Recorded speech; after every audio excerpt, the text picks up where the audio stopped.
A team of scientists at Washington University in St. Louis, Missouri, spent 6 years trying to understand the structure and function of a protein essential to the survival of Plasmodium falciparum. That's the single-celled protozoan that lives inside mosquitoes and is responsible for the most lethal form of malaria. The microscopic parasite needs the protein, an enzyme called PMT, to make its cell membranes, and it cannot survive without it.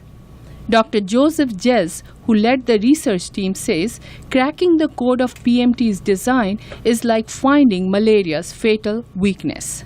If you can target the protein and basically kill the activity of the protein, you'd shut down the production of those building blocks for the membranes, which will then make the organism either start to die off or at least slow the progression.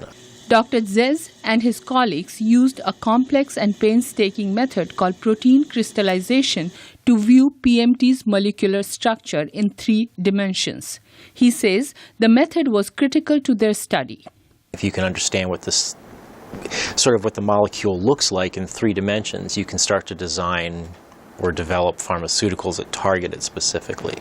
And so the uniqueness of it is that this is a new potential antiparasitic target for Plasmodium, and as we talked a little bit about in terms of also potentially nematodes or worms that are parasites as well.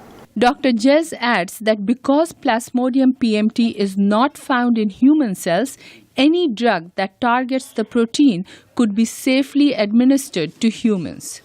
Dr. Neeraj Mistry is Managing Director of the Global Network for Neglected Tropical Diseases. He says the research is an important step toward powerful and safe new drugs to fight the worldwide malaria plague.